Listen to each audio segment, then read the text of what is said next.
Hi, this is Sally, and welcome to Reclaiming Pride, LGBT plus survivors of narcissistic abuse. Before we start, there is a trigger warning. The episodes of this podcast may sometimes refer to domestic violence, emotional, financial, and sexual abuse. In this part 2 of our 3-episode arc on children of narcissistic parents, we will be looking at the hallmark characteristics of narcissistic parents and parenting. Now, this may sound controversial to you, but narcissistic people should not be parents. Although, unfortunately, there's no way to prevent this from happening. All it takes is one narcissistic toxic parent, and it can steer the course of somebody's life in a permanent way that has impacts into adulthood and to the end of someone's life. There are certain key elements that are usually present in parenting to the best of someone's ability, in which they will try to be consistent. They'll empathize, sacrifice, be self-aware, use discipline, and equanimity. All I'm going to say here is that these are precisely all of the qualities that someone with narcissistic personality disorder is incapable of, because as part of the disorder, they simply do not possess them. A narcissistic parent constantly and pathologically puts their own needs in front of those of everybody else around them, including their own children. They are selfish and self-centered. They have unchecked and violent rage. They may be grandiose with a deep sense of entitlement and also very arrogant. They are unforgiving, unaffectionate, and emotionally immature, fake, and can have a violent streak just underneath the surface. All of this is completely toxic to a child, obviously, who's forming their personality and needing to feel safe and supported. So what I want to do is look at some of the hallmark characteristics of a narcissistic parent to see if you recognize any of these. If you are the adult child of a narcissist, then you will likely find many of these very familiar. The first thing that anybody will know if they've ever been with a narcissist is that they are totally controlling. It is one of the narcissist's cardinal traits to seek control and remain in control of other people, places, and things at all times. They exert tyranny and demand blind obedience, and of course, this kind of toxic power wielded over a child will always be successful. What tends to happen in these situations is if there is another parent or adult carer present, they may try and intervene to protect the child from the narcissist's constant onslaught and need for control. The problem is when the narcissist cottons onto this and sees that the child may be making alliances with the other adult, they try to undercut this and sabotage it. I experienced this for many years in my former relationship. The narcissistic parent will try and distance the child from anyone inside the family who's seen as an ally. This could be a grandparent, a sibling, an aunt, uncle, whatever have you, but the narcissist won't care who it is. They'll just seek to separate that child from that individual by any means necessary. One of the things that's wildly frustrating about this is that the narcissistic parent would have impeded their child's growth for years, and then, as they approach their teens, that same parent will mock the child and criticize them publicly for their lack of independence, the independence that they had spent years robbing them of. There will be a consistent thread of parental gaslighting towards the child, and this means that if the child shares anything about emotional or physical illness or pain, the parent will likely tell them that they are overreacting, they're imagining it, they need to suck it up. The narcissistic parent will control their interests, their friends, what they read, what they play, what they watch, how they speak, how they do their hair, and even how they eat. It will never end for this child. They are literally living in a nightmare that the rest of the world simply can't see. Next is the emotional coldness and distance. When a narcissistic parent is cold and distant, both emotionally and physically towards their child, this is fundamentally and highly damaging and a form of abandonment. Even when the child's basic needs are catered to, there is food on the table. They may have the latest sneakers, for example, a really nice clothes and a nice bike, but there is absolutely no emotional safety and no emotional reciprocity from the narcissistic parent.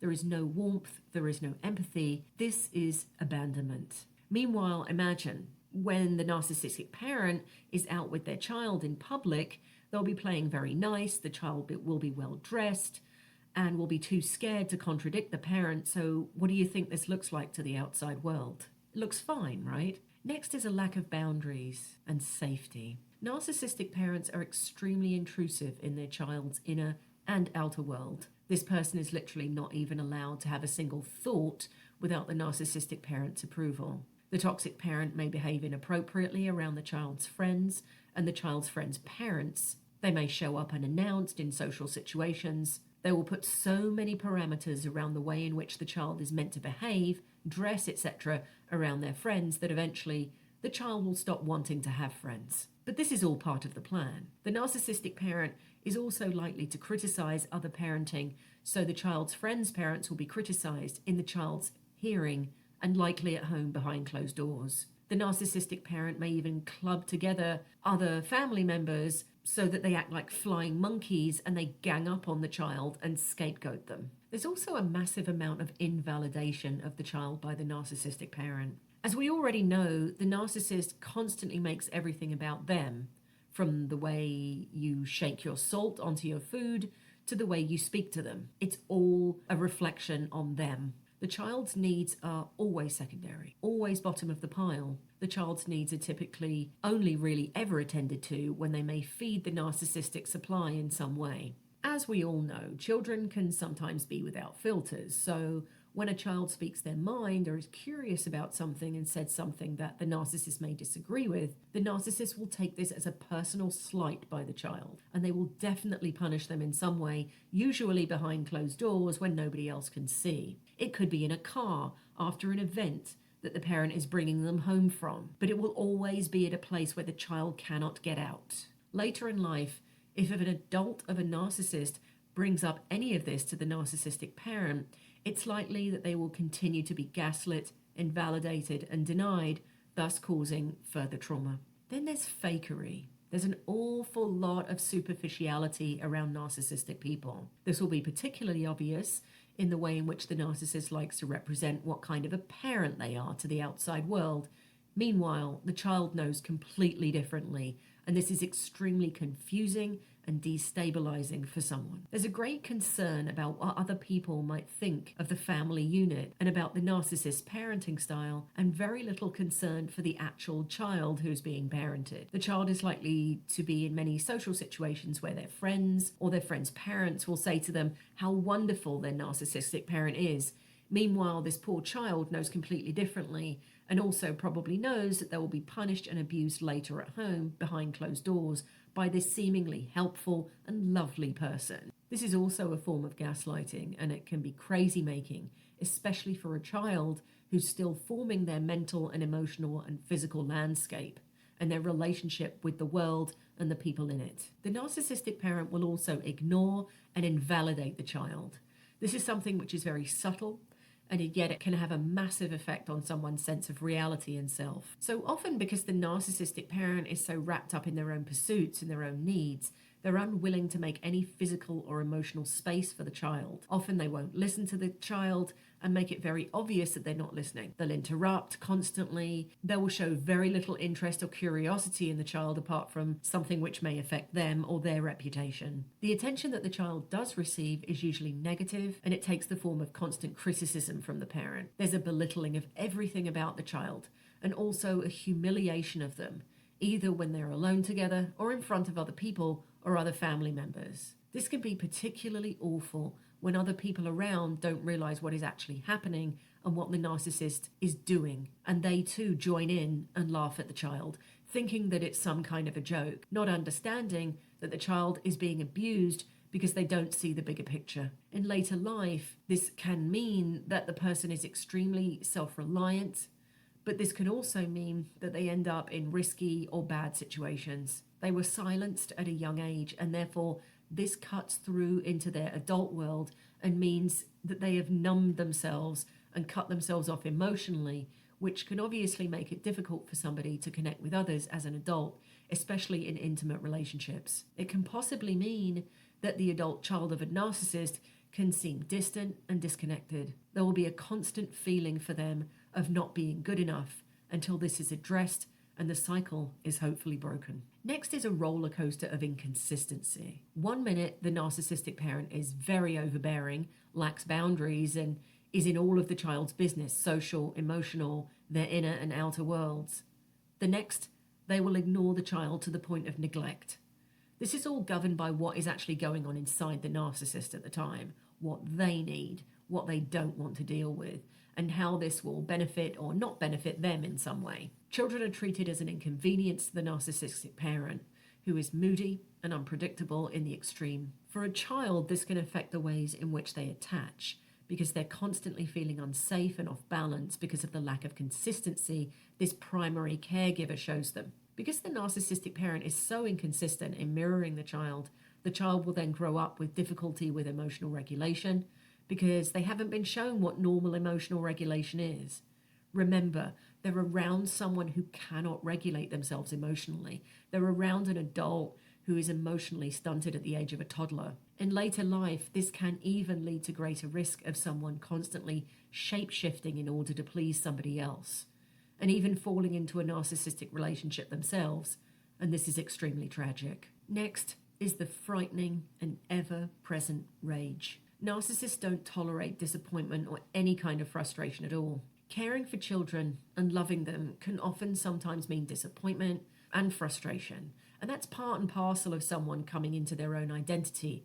Many mistakes are made, and we need compassion and empathy around that person in order for them to grow fully and feel safe and loved. The narcissist is incapable of doing this. They will likely respond with a terrifying rage in the face of pretty much regular parenting frustrations. This will mean daily shouting, screaming, grabbing, throwing things, and even physical violence towards the child. The parent may even storm out and go somewhere, leaving the child alone or with the other adult carer or parent with no indication to anyone of when they will return. Consistent emotional and verbal abuse, screaming and yelling, can often lead to anxiety in the child and also in later life. This can lead to difficulties with concentration and focus, as the child is subject to PTSD from being in this raging adult's company. This person will go into their adulthood, perhaps walking on eggshells around people, and may enter into an abusive or toxic relationship themselves because of what they are willing to forgive and what they are willing to forego. The narcissistic parent will also live vicariously through the child. It may be that when the narcissistic parent was younger, they really wanted to play the trumpet, or maybe when they were younger, they really loved running track and they wanted to be a track star. Whether their child likes it or not, these will become their pursuits. They will shoehorn, force, scream, yell, and torture the child into doing these things whether the child likes it or not. They are literally a mini-me. They will then punish the child for looking miserable doing it and not enjoying these pursuits when the child has never said that they wanted to do these things in the first place. The child will be forced into situations that could be at a new school or college, but it would be a school or college that has connections with people that are good for the narcissistic parent, with little to no regard for whether this is a good fit for the actual child themselves. In later life, this can lead to a tremendous amount of guilt in the adult child of a narcissist. They may turn out to be someone who's constantly feeling like they have failed the family, specifically that narcissistic parent, because they simply never wanted to do these things and yet were brainwashed into thinking that they should be doing them. The narcissistic parent will also constantly triangulate. Now, by triangulating, the narcissist controls the communication between other people in the family. So, for example, the narcissistic parent might talk to the other parent about how the child has developed some annoying habit or another that's very frustrating. The narcissistic parent will then go to the child and say that the other parent lacks proper discipline and that the narcissistic parent is frustrated with the other parent. Thus, the narcissist has turned both the child and the other parent against one another and created an unsafe environment. So therefore, the other parent and the child will never communicate with one another about what they have heard from the narcissist, because they are both in fear of the narcissist, and thus the narcissist has complete control of the situation. By triangulating, the narcissistic parent will control the content and kind of exchange that people have in their home. They will distort things, they will lie, they will set up negative comparisons between one person and another in a family. They'll create rivalry between other people. The rifts that they create will be deep, and if the narcissist perceives that the rift is beginning to heal, They will turn the screw one more time with just a little bit more triangulation to create ongoing issues. This is a very sick individual. The narcissistic parent is also a disruptor of the child's individuality and process of what we call individuation. This is where the child starts to come into their own character and personality, and this is essential to somebody's growth and progress. Narcissistic parents don't support or recognize their own child's sense of self and personhood. Anything that the child does that a narcissistic parent dislikes is immediately squashed. Anything that the child does to mirror the narcissistic parent and the narcissistic parent's own interests is rewarded and praised. Some of the things that narcissistic parents do to disrupt the individuality of their child are: they look for parenting from their own child. They resent any steps that the child takes towards independence. They force their beliefs on the child, and the child is forced to accept their beliefs and their worldview. They project their own failed hopes and dreams onto the child. There is an inappropriate search for companionship and intimacy, sometimes even sexual, with the child. The narcissistic parent will expect agreement and complete acquiescence from the child, and they will continue to treat them in an inappropriately young ways in order to infantilize the child and keep them under control. The narcissistic parent will expect the child to put them as their number one priority. The parent will be jealous or try to interfere with the child's other relationships if they feel they threaten that, which they have. They attempt to, quote unquote, own the child's friends by winning them over and becoming the center of attention themselves. Did you recognize any of those traits from your own childhood? Or maybe you have lived or unfortunately are still living with a partner who is narcissistic and you have a child together. I know that that was an awful lot of information, so we're going to pause here for today for reflection and just to give you a chance to think back over some of the things that you may have recognized in today's podcast. Next time, we'll move forward into some of the adverse health effects of being the child or adult child of a narcissist. We'll take a look at some of the ways in which the habits formed in the narcissistic family home play out in our adult lives. And finally, we will look at survival from the narcissistic parenting cycle and coming out the other side. Please note, this podcast is not intended to replace professional therapy or counseling. It serves as a supplementary resource for support and encouragement. Listeners, you are encouraged to seek professional help if needed. I did, and it still works for me every day. Stay tuned, and I look forward to healing with you again next time. Bye-bye.